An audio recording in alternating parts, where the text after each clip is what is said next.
Good morning, students. I am Jitendra Saini, your biology teacher. Today we will start about the human system in chapter number 2nd, 12th RBSc book. After we discuss this chapter, then you will get a lot of knowledge of your biology या human physiology topic. Then we will start human system यानी कि अपनी language में बात करें तो मानव तंत्र. ये इंग्लिश मीडियम के लिए वीडियो रहेगा, ये इसकी बात सर ने कर ली थी, इसलिए इसको प्योरली इंग्लिश में ही लिखा जाएगा और बहुत कम यानी रेयर चांसेस में इसका ट्रांसलेट किया जाएगा हिंदी में. अगर आपको मेरे को लगेगा कि ये कुछ टॉपिक या टर्म्स है जिसको अपनी लैंग्वेज में या हिंदी लैंग्वेज में आसानी से समझा जा सकता है तो उसको लेकर हम हिंदी में पढ़ेंगे, वरना इसकी लाइन बाई लाइन मैं आपको एक बार हिंदी और एक बार इंग्लिश में समझाता रहूंगा. हमें अपने लेवल को देखते हुए और इस टॉपिक को क्लियर करने के लिए अलग अलग सेमी नहीं लेकर अलग अलग वीडियो लेना है. तो आज हम बात कर रहे हैं ह्यूमन सिस्टम. तो दैट ह्यूमन सिस्टम यानी कि अपनी ह्यूमन बॉडी के अंदर बहुत प्रकार के सिस्टम्स पाए जाते हैं, अलग अलग लेवल के, अलग अलग उनके फंक्शंस अलग अलग होते हैं, काम करने का तरीका अलग अलग कंडीशन पे वो अलग अलग काम करते हैं. तो उन सिस्टम को लेंगे. ये टॉपिक केवल आरबीएससी 10th बुक का नहीं है, यानी कि ये टॉपिक कॉम्पिटिटिव एग्जाम का है, ये टॉपिक 12th क्लास का भी है, ये टॉपिक बहुत सारे बड़े बड़े एग्जाम्स हैं जिसके हायर यानी कि उसकी लेवल बात करें नीट वगैरह में भी इसके टॉपिक ये बहुत मायने रखता है. तो आज हम इसका बेसिक लेंगे, धीरे धीरे हम आगे बढ़ेंगे और इस बेसिक को लेते हुए अपनी बहुत अच्छी बायोलॉजी को स्ट्रॉन्ग करेंगे. तब तक के लिए आप इस वीडियो को शेयर करें, बहुत ज्यादा लोगों के साथ जुड़ने का संपर्क करें. और अब हम स्टार्ट कर रहे हैं ह्यूमन सिस्टम यानी कि मानव के अंतर्तंत्र. उससे पहले मैं आपको कुछ बेसिक चीजें बता देता हूँ. बेसिक यानी कि क्या ह्यूमन सिस्टम में कौन कौन सी चीजें पाई जाती है, क्या किससे मिलकर सिस्टम बनता है. तो we will start first in cell. Cell क्या होती है? सेल आपने बहुत पढ़ा होगा, छोटी क्लास में भी पढ़ा होगा कि cell the structural functional unit of a body या एन ऑर्गेनिज्म. ये आपने पढ़ा होगा. यानी कि ये होता है क्या? Structural and functional unit of life on an organism, यानी कि संरचनात्मक और क्रियात्मक इकाई किसकी? एक ऑर्गेनिज्म की. तो ये संरचनात्मक और क्रियात्मक स्ट्रक्चरल क्या होती है इसके बारे में डिस्कस करते हैं. देखो, मान लो कि कोई भी एक बॉडी का फॉर्मेशन हो रहा है, परिवर्तन, निर्माण या डेवलपमेंट हो रहा है, तो उसके अंदर जिस जिस प्रकार के अंगों का विकास होगा तो उसे बोलेंगे हम स्ट्रक्चर, यानी कि उसके स्ट्रक्चर में बदलाव आ रहा है. जब भी कोशिकाओं का विभाजन होता है, सेल का डिवीजन होता है, तो बार बार सेल डिवीजन रहेगा तो सेल की संख्या, नंबर ऑफ सेल्स बढ़ेगी और नंबर ऑफ सेल्स बढ़ेगी तो जिसकी बॉडी होगी उसकी बॉडी डेवलप होगी यानी कि विकसित होगी, तो उसकी होगी स्ट्रक्चर में परिवर्तन. फंक्शनल मतलब क्या होती है कि ग्रुप ऑफ सेल यानी कि कोशिकाओं का जो समूह होता है वो ग्रुप ऑफ सेल अलग अलग कंडीशन में, अलग अलग लेवल पर और अलग अलग सिचुएशन में कंबाइंड रूप में फॉर्म होकर एक क्या करता है? एक फंक्शन करता है, एक कार्य करता है. उसी अकॉर्डिंग से बोलता है फंक्शनल यूनिट. क्योंकि आपने सबसे छोटी से छोटी इकाई बात करें, एक छोटी से छोटी यूनिट की बात करें तो वो सेल ही होती है. तो फंक्शनल यूनिट होती है यानी कि बहुत सारी सेल ग्रुप में होकर एक पर्टिकुलर वर्क को, एक पर्टिकुलर फंक्शन को क्या करती है? काम करती है, फंक्शन को पूरा रिजल्ट के तौर पर लेके जाती है. और इसका एक अच्छा सा हम कैरेक्टर्स की बात कर सकते हैं. सेल के अंदर बार बार डिवीजन होता रहता है, जिससे क्या होती है कि जो ओल्ड पुरानी यानी कि जिसे बोलते हैं रिड्यूस्ड सेल होती है वो डिजनरेट हो जाती है और न्यू सेल्स बनती है, जिससे अपनी बॉडी क्या होती है? स्ट्रांग रहती है, बॉडी हेल्थी रहती है, बॉडी फ्रेश नजर आती है. वो इसी की वजह से होती है सेल की डिवीजन के बारे में. तो ह्यूमन सिस्टम की बात कर रहे थे, उसमें सबसे पहले हम बात कर रहे हैं सेल की structural and functional unit of life and organism, यानी कि संरचनात्मक और क्रियात्मक इकाई किसकी? एक ऑर्गेनिज्म की या एक किसी की जीवन की. अब देखो, अब क्या होगा? सबसे छोटी से छोटी मान लो कि ये एक सेल है, ये किसी की एक सिंगल यूनिट होगी, किसी की बॉडी की सिंगल यूनिट होगी. अब देखो, बहुत सारी जब सेल मिलेगी तो एक ग्रुप बनेगा. अब जब बहुत सारी सेल मिलकर एक ग्रुप बनाएगा तो वो ग्रुप क्या करेगा? एक वो ग्रुप साथ मिलकर यानी कंबाइंड फॉर्म में किसी न किसी फंक्शन को क्या करेगा? स्टार्ट करेगा, उसके ऊपर काम करना स्टार्ट करेगा. जब भी बहुत सारी सेल्स एक ग्रुप बनाकर किसी फंक्शन को काम करती है, फंक्शन के ऊपर स्टार्ट करती है उसका, तो उसमें क्या होता है कि टिश्यू बनते हैं. यानी कि tissues the group of cell that perform a similar function, यानी कि बहुत सारे सेल्स का ग्रुप जो एक ही प्रकार का फंक्शन को करता है, वो भी सिमिलर होना चाहिए, तो उसे क्या बोलते हैं? टिश्यू. कैसे? इसको मैं यहां समझाने की बात कर रहा हूं कि बहुत सारी सेल्स, मान लो कि ये बहुत सारी सेल्स है. जब ये बहुत सारी सेल्स आपस में मिलकर एक ग्रुप बना लेगी और ये ग्रुप पर्टिकुलर एक ही फंक्शन को क्या करेगा? यानी कि कोई भी प्रकार का एक फंक्शन करेगा तो क्या करेगा? इसको टिश्यू कहेंगे. याद रखना, टिश्यू एक सेल्स का ग्रुप होता है, सभी सेल्स मिलकर एक ही प्रकार के काम को करती है, तो उसे हम बोलते हैं टिश्यू। अब ये बात अपने को समझ में आ गई कि जब सेल्स ग्रुप बनेंगे तो टिश्यू बनेगा। अब जब बहुत सारे टिश्यूज बन जाएंगे या बहुत सारे टिश्यूज आपस में ग्रुप होकर कुछ न कुछ चीज बनाएंगे, उसे हम क्या बोलेंगे? ऑर्गन्स बोलेंगे। तो देखिए आगे क्या दे रहा हूं मैं, ऑर्गन।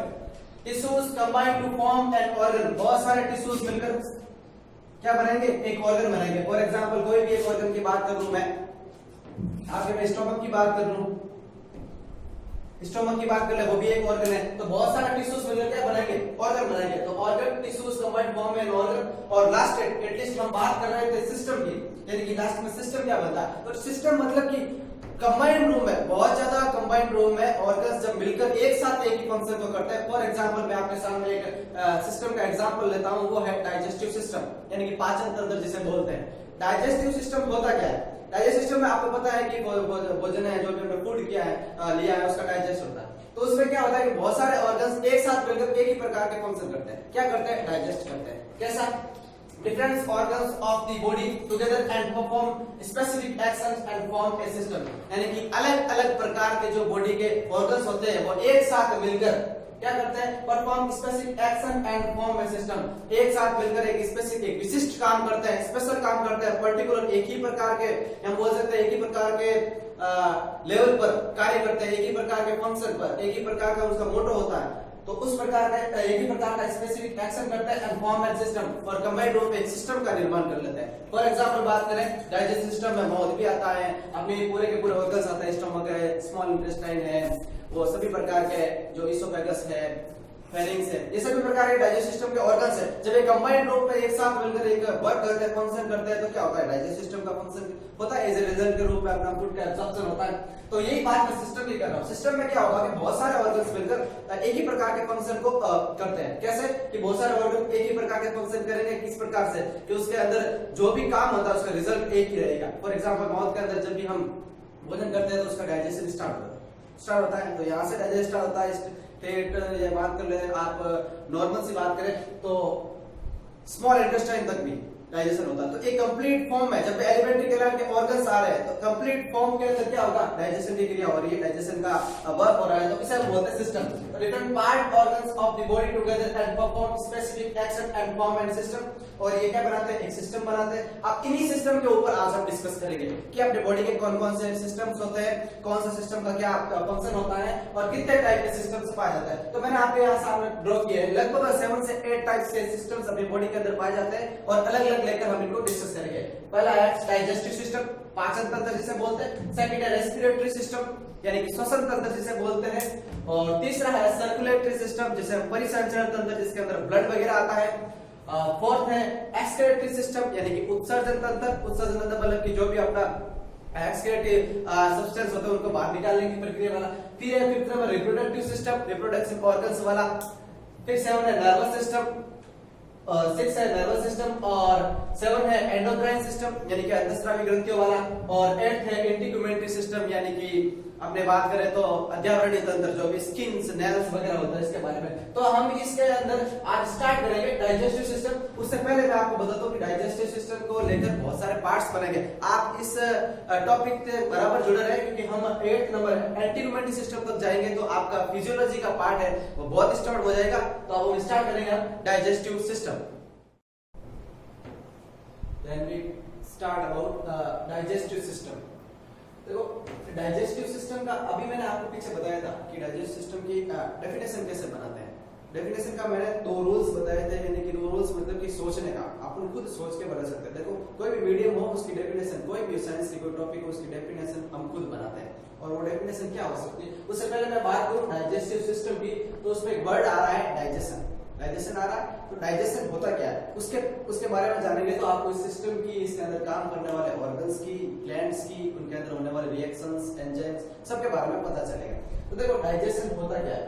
जब भी हम कुछ ना कुछ फूड के रूप में कुछ मटेरियल्स लेते हैं, वो मटेरियल्स इनऑर्गेनिक कंपाउंड हो सकते हैं, ऑर्गेनिक कंपाउंड हो सकते हैं, मिनरल्स हो सकते हैं, कार्बोहाइड्रेट, फैट्स, कुछ भी हो सकते हैं। तो वो मिनरल्स जब कंबाइंड फॉर्म में अपने बॉडी के अंदर एंटर होता है, तो जब वो कंबाइंड फॉर्म में होता है तो एज हम उसे बोल सकते हैं कि कॉम्प्लेक्स फॉर्म में रहेंगे। तो उन कॉम्प्लेक्स फॉर्म को हम जब सिंपल फॉर्म में कन्वर्ट करेंगे तो एक प्रोसेस से होकर उनको थ्रू आउट होना पड़ेगा, और उसी प्रोसेस को हम डाइजेशन कह सकते हैं। डाइजेशन की हम बात करें, the process of conversion of large complex and insoluble molecules into smaller, simple, soluble and absorbable molecules with the help of digestive enzymes.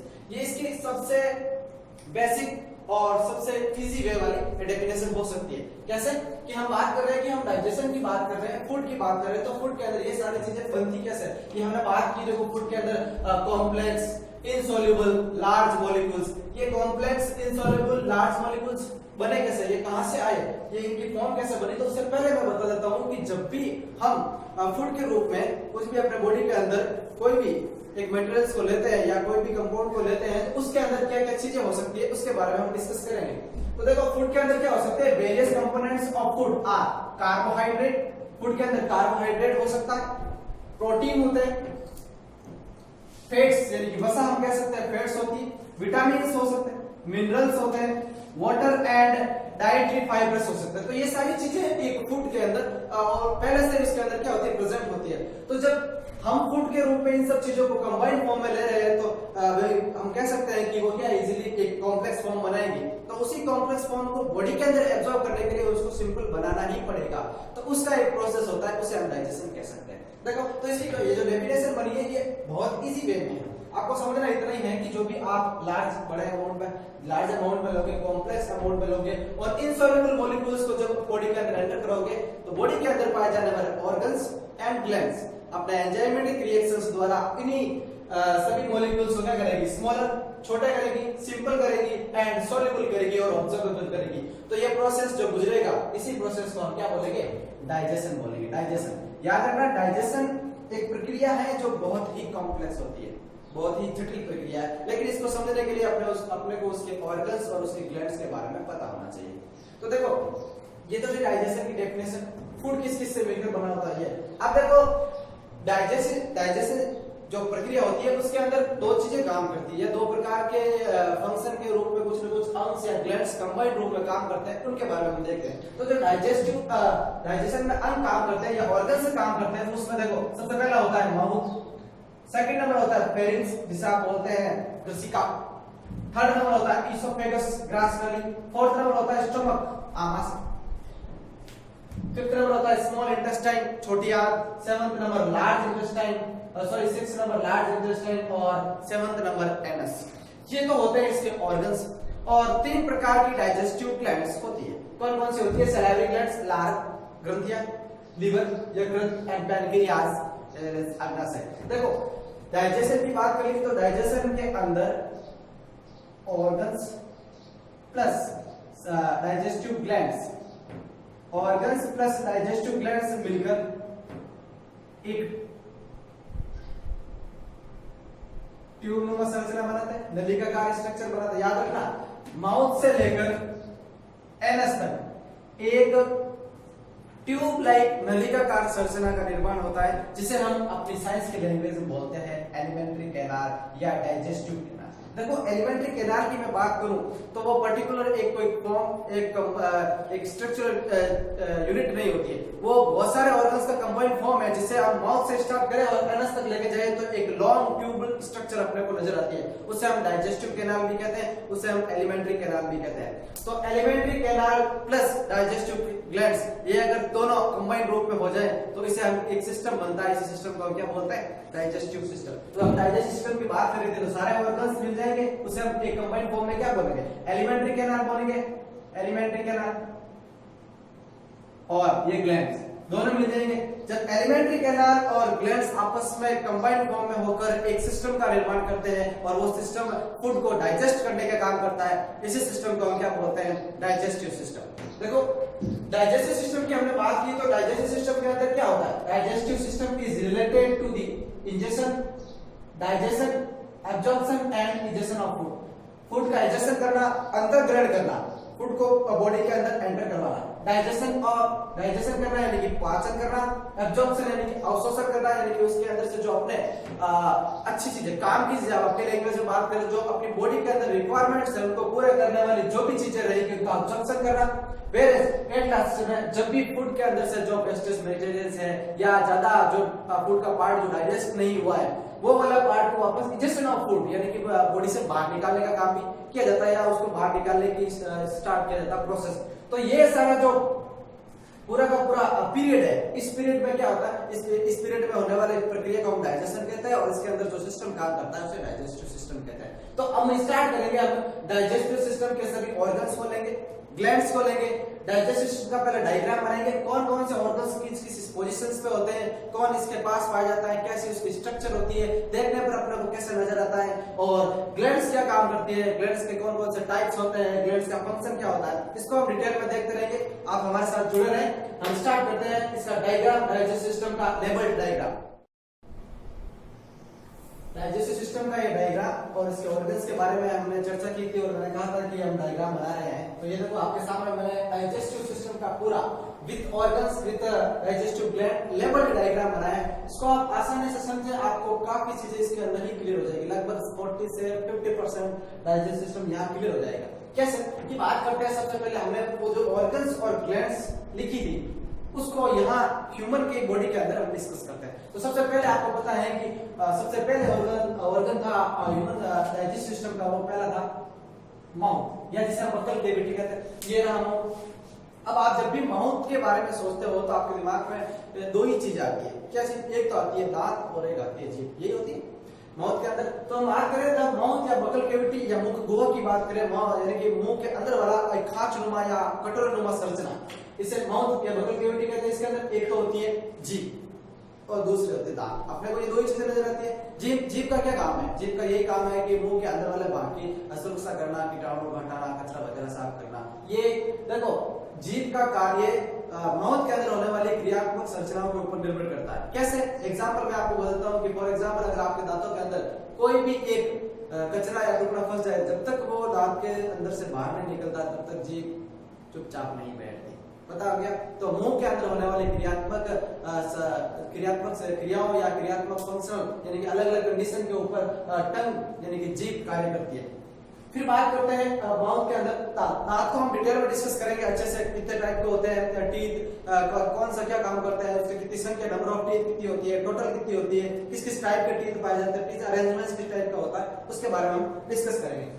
फिर बात करते हैं माउथ के अंदर एकमात्र ग्लैंड्स होती है डाइजेस्टिव सिस्टम की, वो होती है सलाइवरी ग्लैंड्स। सलाइवरी ग्लैंड्स मतलब कि लाल ग्रंथियां, माउथ के अंदर बनने वाला लसलसा द्रवित पदार्थ लिक्विड जो सब्सटेंस होता है जिसका मीडियम है लगभग बेस सारिया होता है, वो प्रकार का सलाइवरी ग्लैंड्स होती है। सलाइवरी ग्लैंड्स अपने 3 टाइप की होती है। सलाइवरी ग्लैंड्स को हम डिटेल में डिस्कस करेंगे, ये केवल इसका ओवरव्यू मैं बता रहा हूं ताकि अपने को पता चले कि हम डाइजेस्टिव सिस्टम को कितना डिटेल में पढ़ने वाले हैं, ठीक है।